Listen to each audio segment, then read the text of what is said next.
आज आपण पाहणार आहोत भेंडीची भाजी।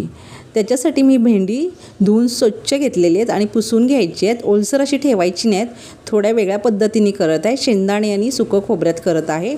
त्याच्यासाठी मी इथे बघा शेंगदाणे भाजून घेतलेले आहे, सुकं खोबरं थोडंसं भाजून घेतले, जिरं टाकले, धणे टाकले, हे भाजून घ्यायचं आपल्याला आणि ह्यांचं आपल्याला वाटप करून घ्यायचं आहे। शेंगदाणे सोलून घेतलेले आहेत,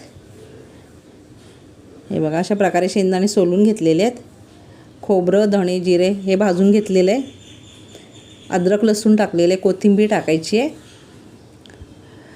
घरगुती लाल तिखट मसाला पण त्याच्यातच टाकून घेतला आहे वाटपामध्ये। हळद टाकलेली आहे, मीठ टाकलेले आहे। तुम्हाला किती तिखट पाहिजे असेल तर तसं तुम्ही वापरा। पाहिजे असेल तर हिरवी मिरची तुम्ही टाकू शकता। थोडासा गरम मसाला टाकलेला आहे इथे। याचं मी वाटप करून घेतलेलं आहे। हे बघा अशा प्रकारे वाटप करून घेतले। एका कढईत मी तेल टाकलेलं आहे। तेलात भेंडी आपल्याला अशी तळून घ्यायची आहेत, थोडी फ्राय करून घ्यायची आहेत। तुम्हाला तेल नसेल जास्त वापरायचं तर थोडीशी तेलात भाजून घ्या।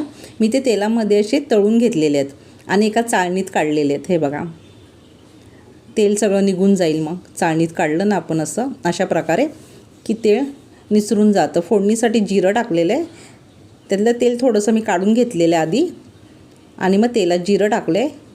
वाटप टाकलेलं आहे, जो आपण वाटपाचा मसाला केला आहे तो टाकायचा आहे, परतून घ्यायचं आहे।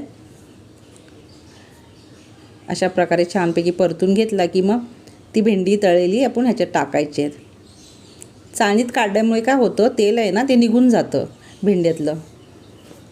नाहीतर तुम्ही थोड्याच तेलात भाजून घ्या भेंडी। ही भाजी खायला खूप छान लागते, तुम्ही करा, तुम्हालाही आवडेल। एकदा करून बघा भेंडी।